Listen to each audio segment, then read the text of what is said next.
and thank you for joining our teaching for 21st century brought to you by the David Horowitz Freedom Center and the Glass Opening. I'm your host, Annie Cyrus. Please use the Q&A box on your screen if you have any questions, and I promise we will get to answer them as soon as our very special guest presentation is done. With that being said, I have counted moments today for this very special moment that is personal to me. Our very special guest this evening is Dr. Bill Warner. He is my personal hero, and I know many others. That aside, he is a respected expert on political Islam as an international speaker, author, and video blogger. He is also the founder of the Center for the Study of Political Islam and the Center for the Study of Political Islam International. Dr. Warner, what an honor to have you on tonight. What a delight for me to be here because you're one of my personal heroes as well. So I guess we have a mutual admiration society. Oh gosh, thank you. I appreciate that. We have everyone on the edge of their seats, including myself, to hear your thoughts. So floor is yours. Well, I wanted to talk about censorship because I'm nearly 80 years old. And one of the experiences that I've had in my life, particularly intellectually, is to see the biggest change has been the rise in censorship.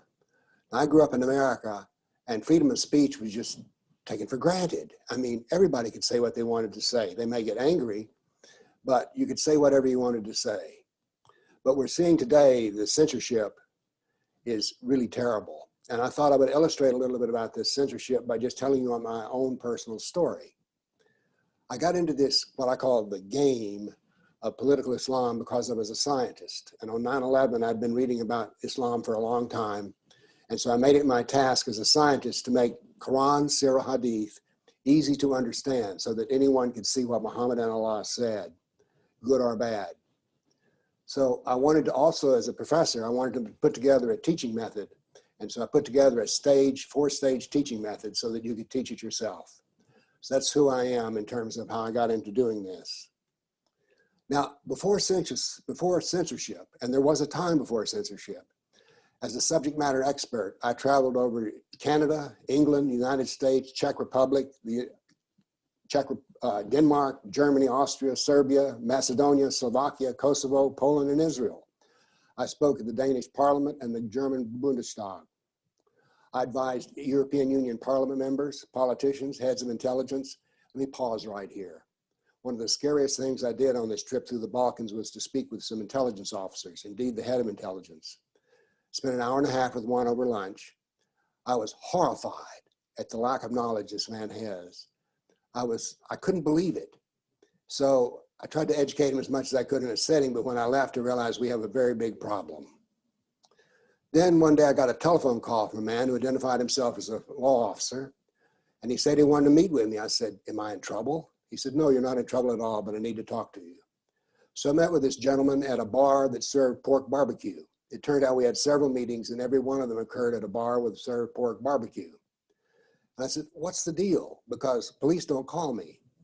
He said, "Well, you're now achieving a high profile, and we have some concern for your safety.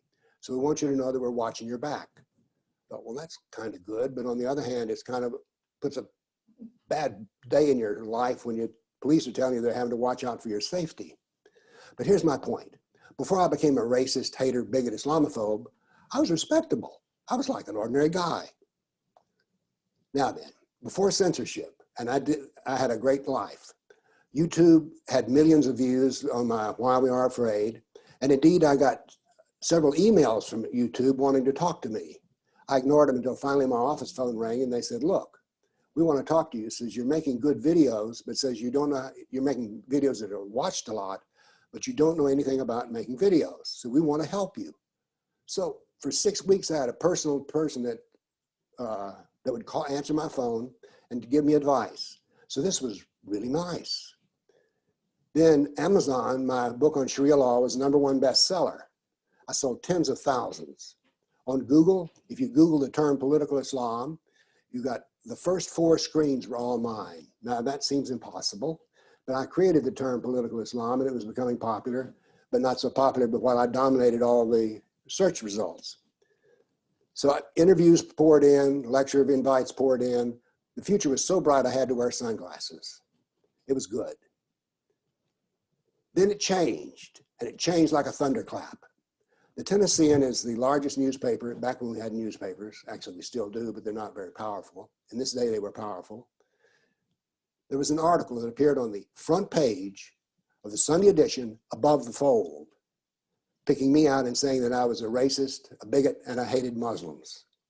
Well, that's a kick in the stomach, let me tell you, when you read about yourself on the front page of the newspaper and know that everyone else is reading it as well. Well, I thought, what to do? Well, then they came back with another front page edition, then another one. And a friend of mine who is in public relations says, Bill, I've never seen anybody who could get so much coverage. I said, how do you turn it off? But it didn't turn off, it just kept going. But they were just calling me names. So, whatever. When I was young, there was a little poem, sticks and stones will break my bones, but names will never hurt me. So they're calling me names, so what? Well, the what came with the Southern Poverty Law Center. They said I was a racist, hater, bigot. They didn't call me an Islamophobe because the word wasn't invented yet. And at one time, I was one of the top 10 bigots in the United States. Top 10.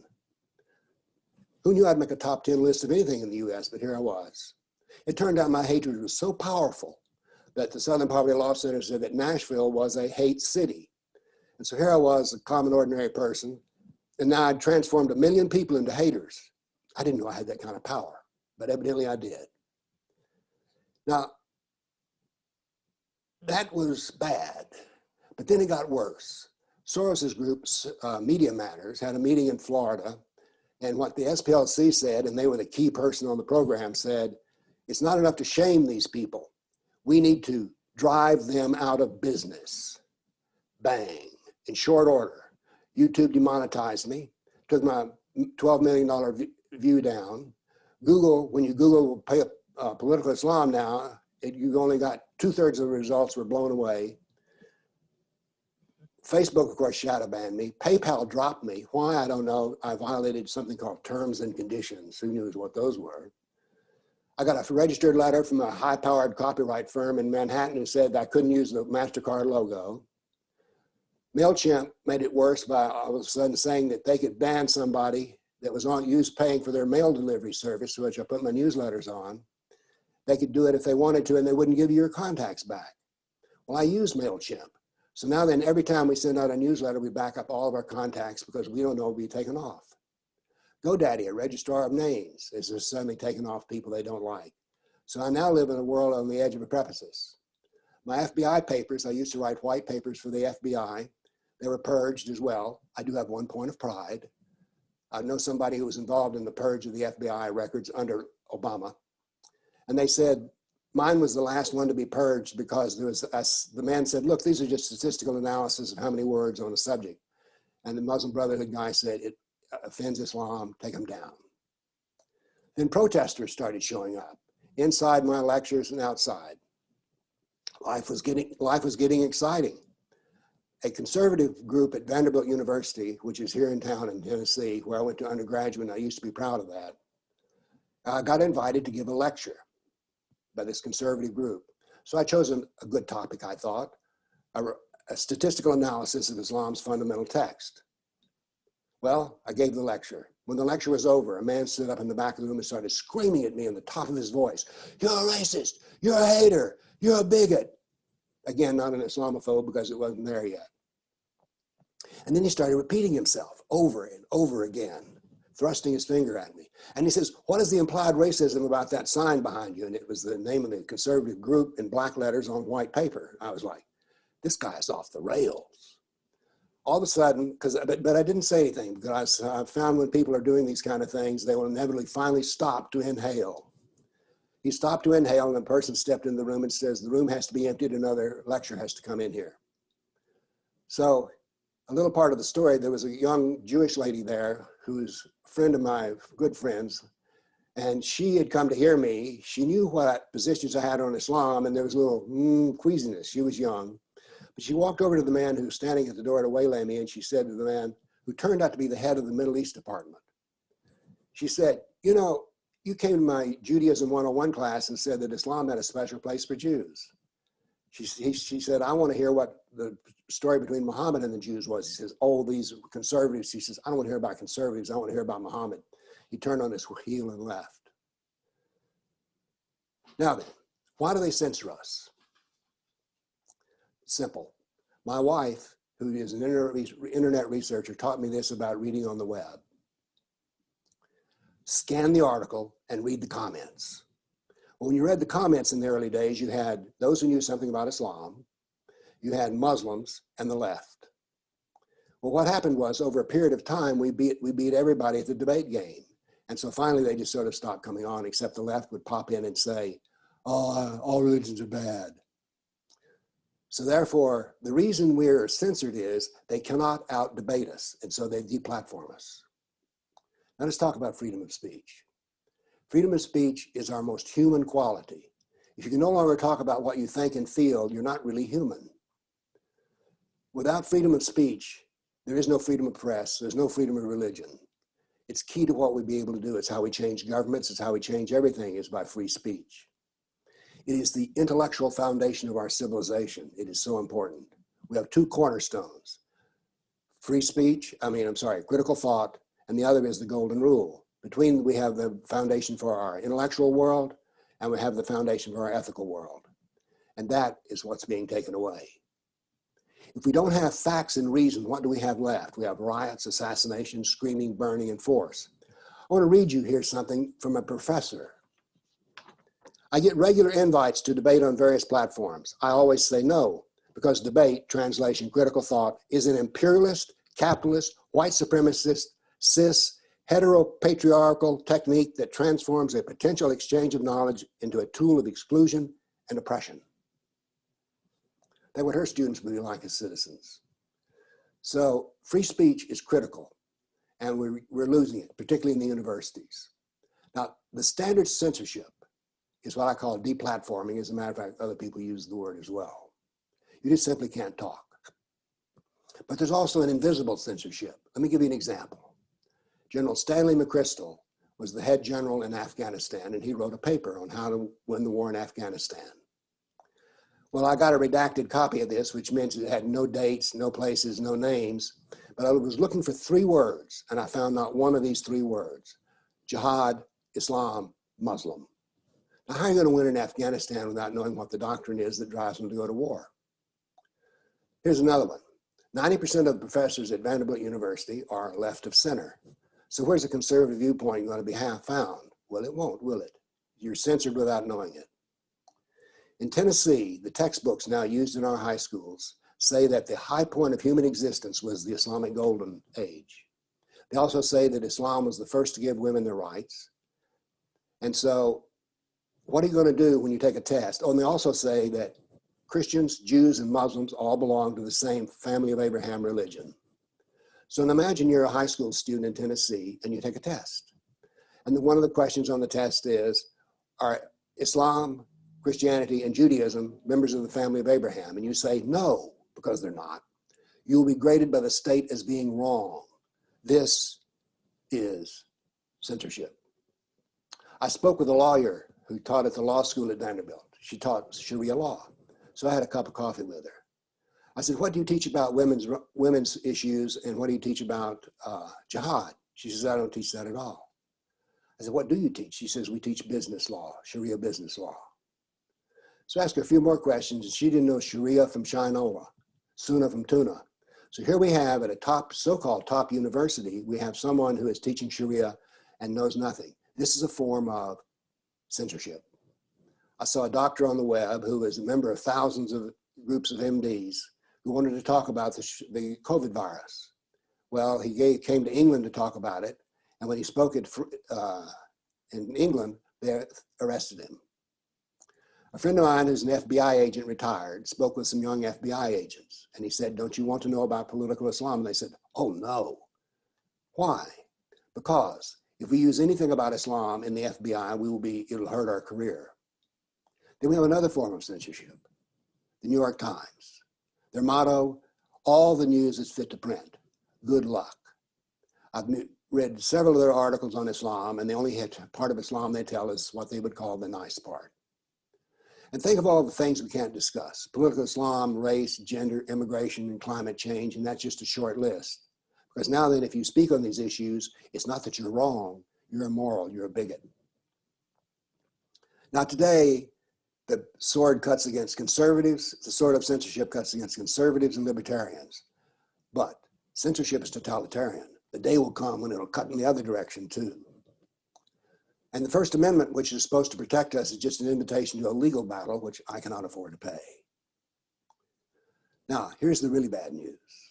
What we're doing will not work, because right now we're using the method of heroes. People like Annie here are heroes, intellectual warriors, but we cannot defeat an army with heroes.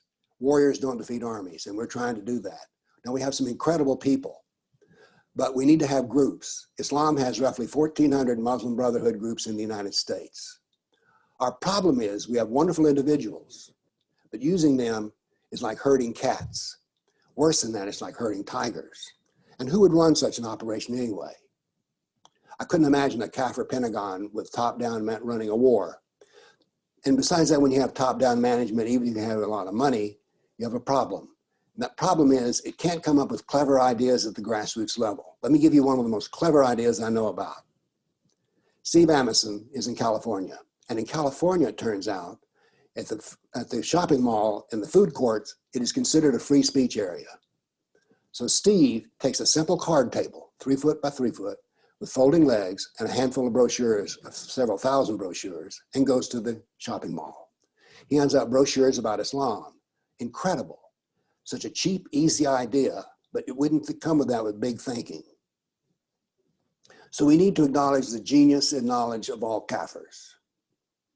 We need to develop a new community software, which I call Kaffernet. Now, what would happen with Kaffernet is this, is you'd have a member profile that's a data page. So everyone who joins up with Kaffernet would have their whole profile, what their interests are, what their skills are. For instance, maybe you have the skill of being able to edit. I get requests for editing. So wouldn't it be nice to be able to go to Kaffernet and find somebody who would edit your material and therefore be on your side when they're doing the editing? So you'd have interest, things you want to work on, programs, and you would be able to form teams by contacting the kind of people you want to contact.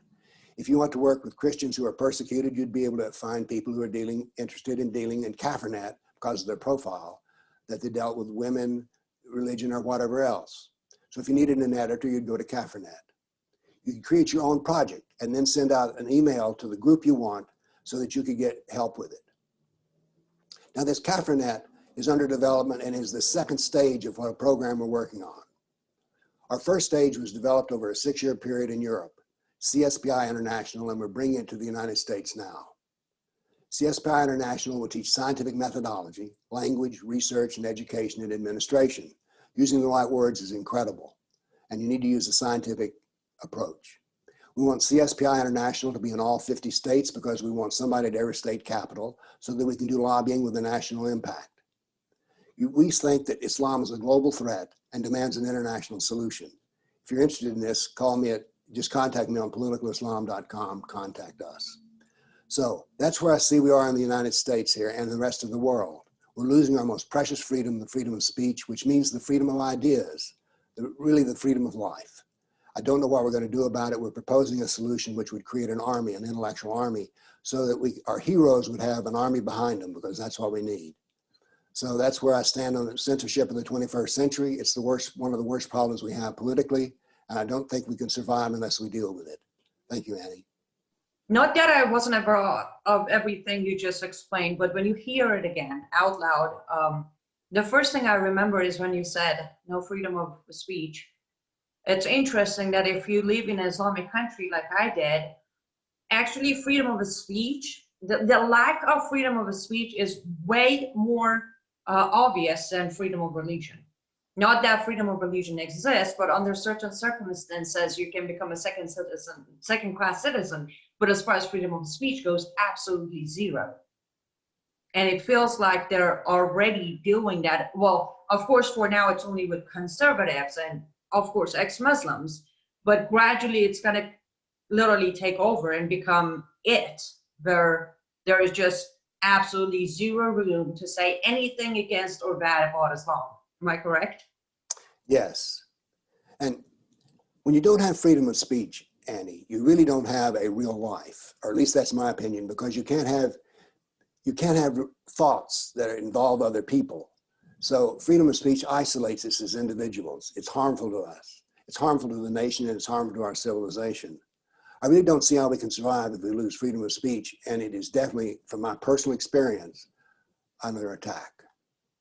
Agreed. I can vouch for that. I've said this a few times before, that the first thing Islam takes away from you is your humanity. Growing up, somebody actually once asked me, how do you do videos that are like 2 or 3 minutes and it's filled with information? You're very good at getting to the point short and quick.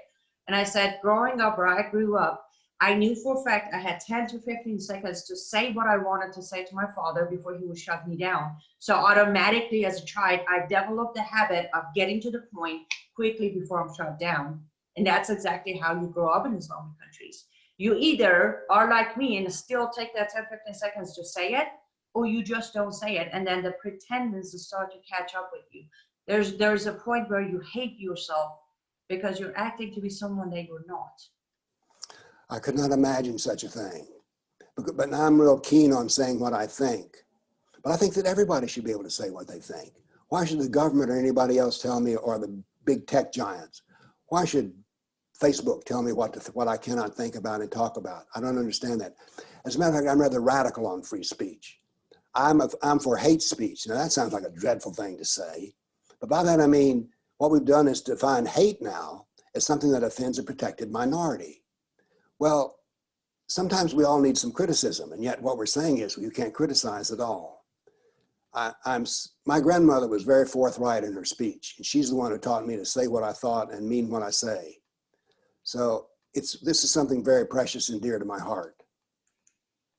That's understandable. Let me go ahead and start reading some of the questions as we promised to our audience to answer. So the first question says, the speech censorship is scary, but they are taking it to the next level by taking away people's jobs and bank accounts. That's terrifying. How can we stop these attacks? Well, I come back to the fact that we have to move from the age of heroes to organized groups. Because, see, when I started out in this game, I thought that you could tell people the truth and they would go out and do something. That's about 1% of the population. So we need some way that we can put groups behind us and groups to work with us so that we have support and ease. Because one person can't do it all no matter how hard they work. I mean, I work night and day and I'm not getting the job done, I'll tell you that. So we have to have groups that are organized. Now that's a vague answer because I can't point you to the group. We're trying to build one now. But it's very serious. I mean, people lose their jobs because of a comment they make on Facebook. This is cruel and inhuman. Why can't we have opinions? Why is it that no one can be offended? And by the way, try to offend me. I just go, whatever. Remember, sticks and stones may break my bones, but names will never hurt me. That's really true.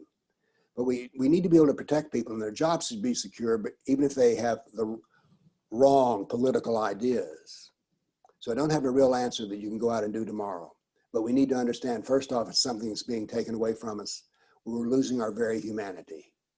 Agreed. And don't give up until the groups are created and trained. Just, I guess what I'm trying to say is just because they're censoring us doesn't mean we need to stop talking. We can still speak out, even though they're censoring us, correct? I'm not shutting up. I'll put it that way. Right there with you. Okay, next question is going to take us to systematic racism. So it says Muslims owned black as slaves across North Africa, such as Algeria, Libya, Nigeria, and Sudan. I can say also in Middle East, in my motherland, they own black slaves. So the question is, even though no one has abused blacks like Muslims starting from Muhammad time, and how there's actual systematic racism within Islam, but nobody's talking about it. How can we wake people up, especially black people, into the dangers that Islam will bring to their lives? Now this I think we can deal a little bit more with, because Race is one of the biggest questions in the United States. And yet I find that I taught for 8 years at a black university. And no one there had any idea that every slave that came to America was wholesaled by a Muslim slaver. I was astounded by the ignorance. Now, this is something we can push to the forefront. And I think we ought to try to do that because it's such a sensitive issue. A brilliant man on this subject and a great hero is Charles Jacobs. But here's an example. Francis Bach, who works with Charles Jacobs, I abolish, came to Vanderbilt University to speak on being a slave. And I thought, whoa, this is fabulous. I don't mean that being a slave was fabulous, but I'll get to hear a former slave talk. So I went to the talk. There were maybe 30 people at the talk. And of them, I don't think there were more than 4 or 5 who were black Americans. There were more white Americans than black Americans. So what I learned from that is that blacks do not want to know about slavery and Islam. No matter how cruel and unusual a punishment it is, they don't want to talk about it. Now this we can, as individuals with a keyboard and a mouse, we can begin to push this idea forward because we need to talk about slavery, because we need to know that everybody who came to the West as slaves came through an Arab slave trader. And of course, do you know when slavery was abolished in Saudi Arabia? 1962. And by the way, an oddity here, the highest priced woman in the Meccan slave market, which we have records for 1,400 years, was always a white woman. I leave it to your imagination as to why she brought such a high price, but let me give you the answer. Muhammad's favorite sex slave was a white woman. So therefore, the best sex slave is a white woman. So we need to bring slavery to the issue, to the point where it's talked about. And we can push this issue, and it's something we can do without a huge army behind us. We can do it as individuals. Talk to our friends, because we need to talk about the reality and truth of slavery. It's a horrible thing. Of course, it was something that all people did. I like to say that the reason that slavery was ended was not because of our high moral purpose. We had that, but also we invented a better machine, which was mechanics, steam engines, and other things. Because it turns out to get much money out of slaves, you have to be really brutal to treat them that way. So slavery is an issue we have to bring to the forefront of ideas because it's important. Black Lives Matter needs to be preaching the doctrine of slavery as well. But today, instead of looking for reparations from the white man, they need to also be asking for reparations from the slave traders in Nigeria and all the way along the West Coast. And Islam traded slaves not only on the West Coast, but on the Mediterranean coast and the East Coast. Muhammad had slaves. He had black slaves, white slaves, Arab slaves, eunuchs. He had all kinds of slaves. So we need to teach about Muhammad and slavery. As a matter of fact, I think we need to teach everything about Muhammad's life. I have a talk, by the way, about Islamic slavery. It's somewhere rattling around on my YouTube channel, Political Islam. Well, I'm glad you brought this up. And yes, let's say we try to get Francis' book to speak. Next question is actually the same question as mine, which is the biggest problem censorship is on one hand. I agree. We are definitely facing a lot of censorship. But I can say between 2017 and 2018, hitting the road, going to many different speaking engagements, my audience has started shrinking. It wasn't because of censorship anymore. It was the fear. I was in Minnesota. I had a speaking engagement. There was a bombing attack, a bombing threat on the church. Police knocked at the door, said, "We can't help you. You're on your own." And pretty much half of the church emptied out. People are afraid to show up in person or even online to support the movement. How do we fix that problem, Dr. Warner? How do we tell people to stop being afraid and show up? It's a very old-fashioned word, but since I'm an old man, I use old-fashioned words. We used to call it gumption. A strange word, perhaps, but men having some backbone. We need to take responsibility for our own ethical situation, and to be a coward in the face of such things. Now, you don't need to be stupid, but to be a coward is simply a poor ethical choice. And more than that, I don't know what to say. I see the entire nation being ruled by fear now. I'm struck by this. For so long, we were so secure. Even in the middle of world wars, we were secure. We had our civilization under our feet as a foundation. But now then, we don't seem to have much of anything. So I don't know how to answer your question other than to point out to somebody you're being a coward, which I consider a curse. So, but I don't have any real answer here other than that. Yeah, I agree. There is no answer. It's the only thing I can say is between Black Lives Matter movement, Antifa, Islam, socialism, all of that, I just always remember what I was taught as a child, what Muhammad said. And that was heaven is under the shadow of the sword. That's how Islam goes forward, by fear. Is there a chance that they might bomb the place and we all might blow up? Yes, there's a chance. But honestly, it's the same chance as me walking out and you're getting hit by a car. We're not afraid of being in a car, and yet it's one of the best ways to die, or most common ways to die. I don't know if this is the best. But I understand, but our circumstances are anything but common or usual. We are literally at war for not just our lives, but freedom, liberty, the next generation. I'm sure you share the frustration of why can't people just understand that? Annie, there's a lot of things I don't understand. I just put one foot in front of the other, and when the morning comes, I start to work. That sounds like a dull choice, but it's the only choice I know how to make. I know. I sometimes have to do the same thing. There is a question about Candace Owen. It says, is Candace Owens correct that we have reached a point where compromise with the left is no longer possible? I went to hear Candace Owens speak, and my daughter said to me, says, "Dad, I will kill you if you don't get a picture of me with Candace, of yourself with Candace Owen." And so I went up to her after the lecture and I said, "Would you like to save a life?" And she looked at me like, "What?" Says, "My daughter's going to kill me if I don't get a selfie with you." She says, "Sure." Now there's a hero. She really is. The most amusing thing about race and her is she's been called a white supremacist. Now then, I've laughed at my own jokes, and I've forgotten what the direct question was about. Oh, Candace Owen is right. There comes a point at which you cannot compromise anymore. Otherwise, you're backing yourself off the cliff. And I think we have reached that point. The left now is in such powerful control over the United States and its ideas, is that we can't take a step back. We must take a step forward. So that's my answer. And other than that, I love Candace Owen. She's gutsy. My kind of woman. Yes, we need a lot more Candace Owens out there. Seriously, and that's when the entire hypocrisy started, as you said. You know, Candace Owen is called a white supremacist. I am called an Islamophobe, which my answer, as you know, is always, I mean, it's not a phobia. I literally lost 18 years of my life, and to this day deal with a lot of harm that came my way when I was a child, and they still think it's just a phobia. But that's what they do. The left does the hypocrisy of, if you don't match my narrative, I will label you. And as you said, I tell people too, who cares? Let them call you whatever they want to call you. It's okay. What they call me, what they call you, what they call other people doesn't make us who we are. What we do with our life makes us who we are.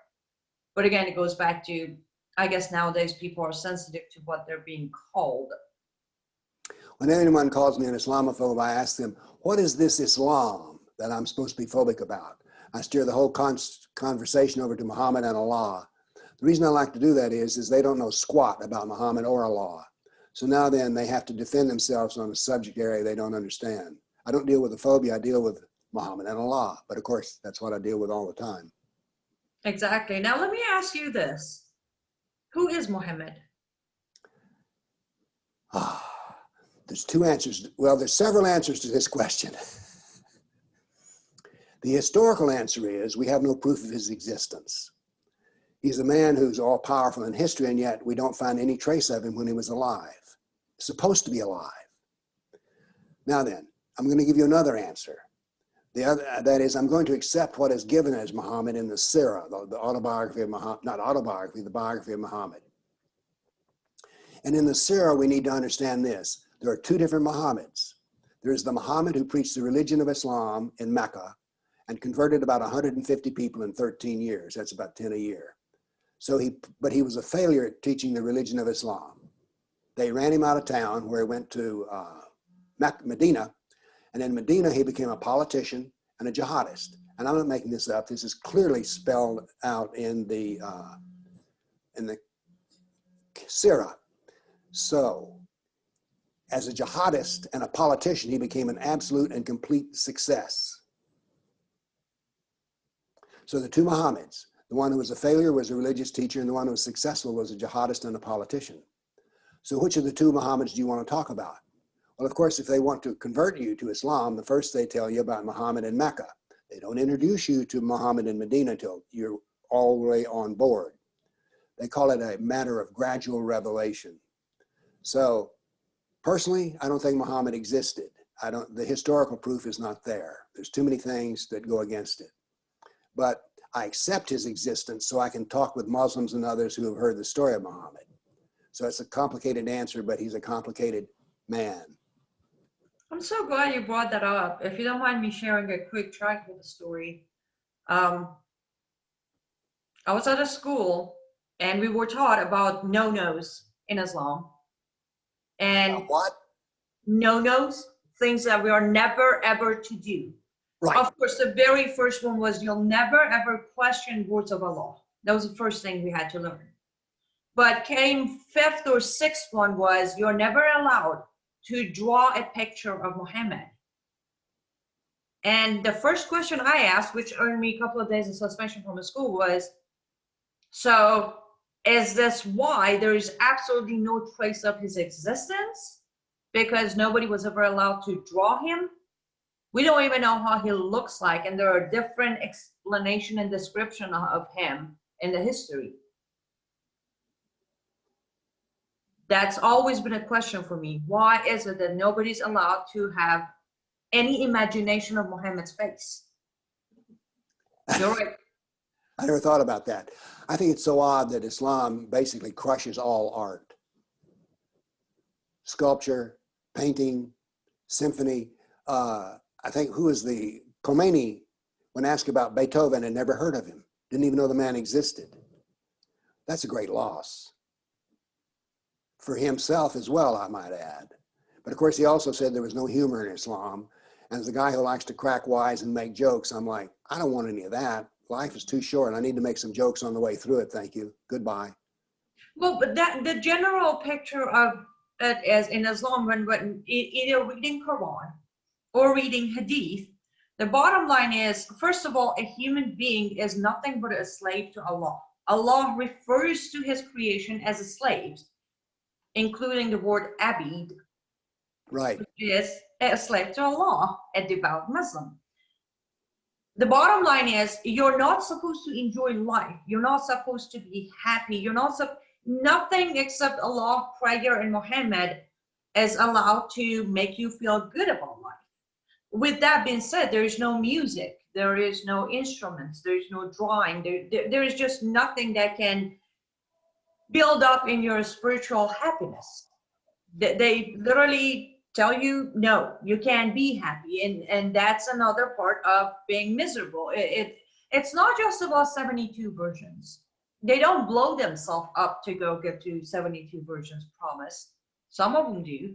But Islam does drive you to the point of you have nothing to live for. You have a lot to die for. That's the biggest thing about Islam. That's cruel. I never thought about it in that direction.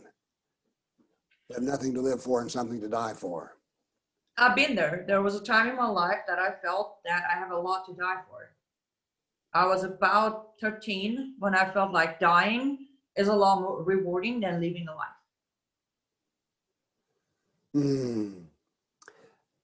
You know, I'm remembering what one scholar at Al-Azhar University said. He says the laws of apostasy, that is, threatening to kill people who leave Islam, is the only reason that Islam is still in existence. And I thought to myself, even if I believe that, I would never say it in public. That's about the worst description I've ever heard of a life philosophy, that you can't leave it. Of course, if I may be bold to say here, something you can't leave is also called a cult. But the idea that you can't freely go in and out, I mean, you would want to think that you had a religion or any other life philosophy that was so attractive that you wanted more of it, not less of it. And yet the fear factor is the main thing, as you say. Yes, there are, every time somebody says, are you telling me 1.6 billion Muslims are all these? And I'm like, hold on, right there we have a wrong number. There is no such a thing as 1.6 billion Muslims. There isn't. Islamic Republic of Iran's population as of right now is close to 81 million people. 81. Out of 81 million, I promise you 65 million of them are only Muslim, because if not, they will be killed. You can't calculate that number. You can't put that into the 1.6. Same thing applies to Iraq and Afghanistan and Pakistan and Egypt and Kuwait and Qatar. All of the Islamic countries, when you're born, you're stamped a Muslim. That's where the 1.6 billion comes from. I know this. I've heard Muslims say who apostatize, that is, left Islam, say that there are an awful lot of people in America that we think are Muslim, but they're actually Muslim apostates, but they don't want to leave in public. Exactly. I have actually dealt with many cases in Los Angeles, California. One member of the family was done with it, but they were too afraid to come out, which actually, I'm glad this came up because I had this question for you. So I understand they're censoring a lot. And I know you agree with me that the vocabulary that's being used is very wrong. A lot of words are being removed. Muslims, jihad, Islam, all of that is being removed.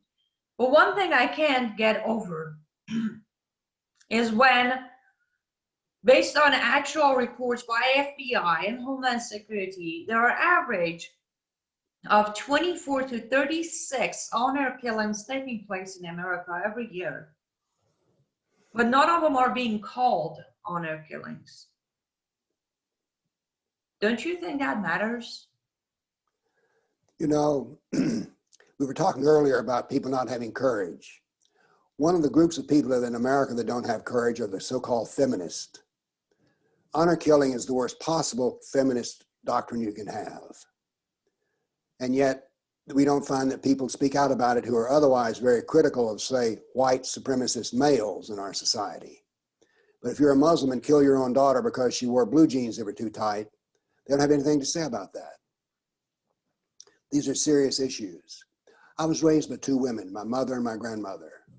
I had two daughters. I'm very sensitive to how women are treated in our society. I love women of all ages and all kinds, but the way that Islam treats women is abhorrent. I mean, I went through the Quran and counted up all the verses that praise women, and it's only because they're being mothers, and all the verses that are neutral about women, and then all the verses that subjugate women. And roughly 80% of the verses that deal with women subjugate them. So I don't want women to be subjugated. I know women who are free and happy, and I love them the way they are. I don't want them to be crushed. And I certainly don't want them to be killed because of something that they said about a boyfriend or something else. So our feminists need to speak out. But where are they? I don't know. As a matter of fact, again, you can go through other people that should speak out, and yet they do not. Christians should speak out against the persecuted church. Blacks should speak out against slavery. But Islam, it rules with such fear, and awesome fear, actually, that people are quiet.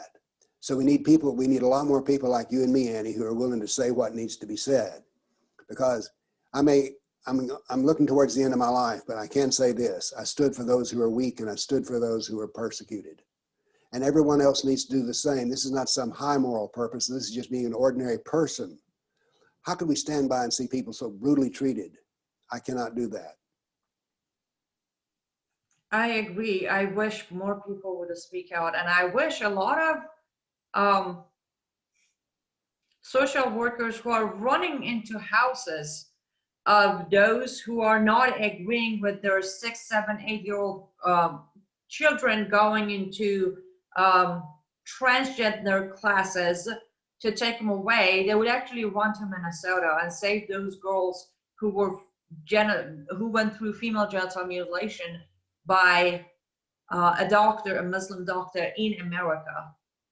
I don't remember any of those groups running to save those children, those little girls. And again, This is America.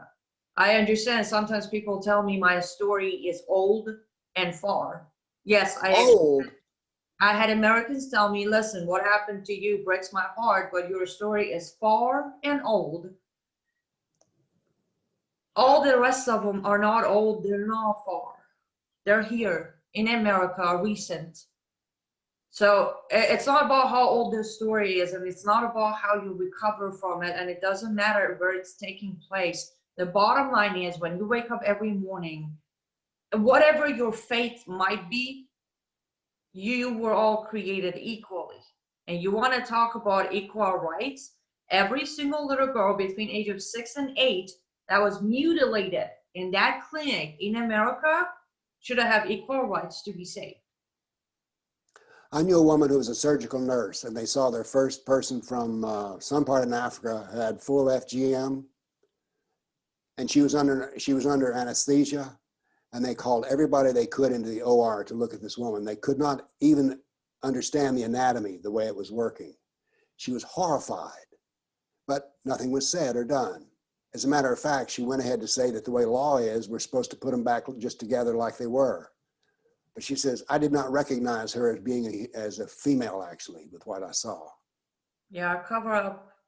It just seems easier. It's a lot easier for Madonna to go on a stage and about blowing up the White House than for her to spend 1/10 of her fortune to maybe save some innocent girls who are being sold to marriage here in America or who are being mutilated here in America, right? I want to speak to the woman who can justify FGM. I would like to actually meet such a person, including Madonna, because, I mean, how abhorrent can something get before we say that's wrong?